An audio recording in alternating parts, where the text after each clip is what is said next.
So the graduating class of 2023 entering the job market at one of the worst periods since the financial crisis of 2008. Joining us now, entrepreneur and Harvard Business School executive Matt Higgins, joining us live with more on what new grads can do to thrive in this changing workforce. Good to have you with us.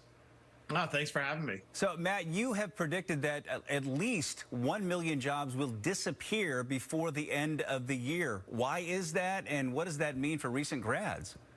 Yeah, because Americans are laboring under an unprecedented mountain of debt, almost $1 trillion in credit card debt.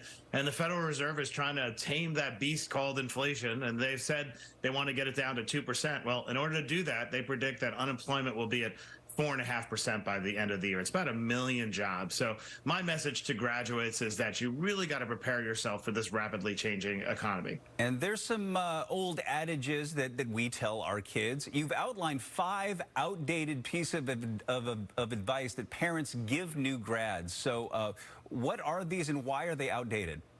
All right, let's start with number one. Reflexive advice we give to our kids is you got to have a backup plan. And actually what history shows, going back to the beginning of the time, burn the boats, is the idea that by even having a backup plan, just thinking about it, significantly reduces the likelihood that you're going to be successful with your plan A. So I know parents want to be protective, but one of the worst things you could tell your kid is you got to have a backup plan. It tells them that you don't have confidence that they can pull it off. Interesting. All right. And what else?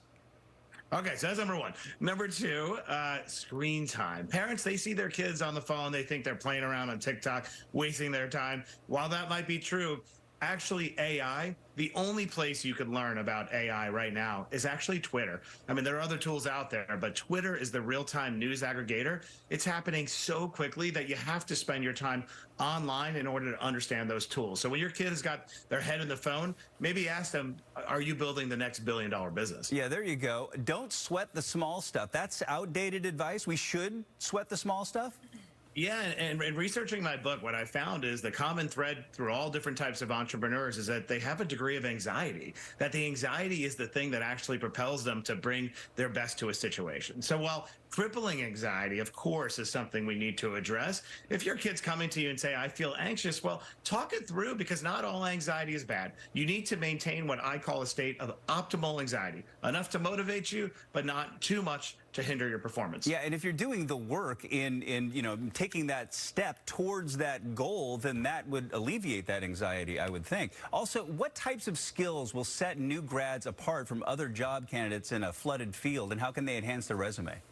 Well, that's what's really exciting. I think that AI is the great equalizer. You know, fast forward, rewind a year ago, right? I mean, it didn't even really exist at scale. Now, fast forward, and you could have very limited skills around coding or limited skills around making a business plan or communication, whatever, and AI can fill those gaps. And so the most important thing that you need to have a handle on for upcoming graduates is all these tools that are emerging every minute, because the standards now have changed dramatically. It's not about your ability to create code or websites. It's your ability to harness those tools that makes you very attractive to employers. Matt Higgins, this is really interesting. I wish we had more time. Thank you so much for joining us. We appreciate it.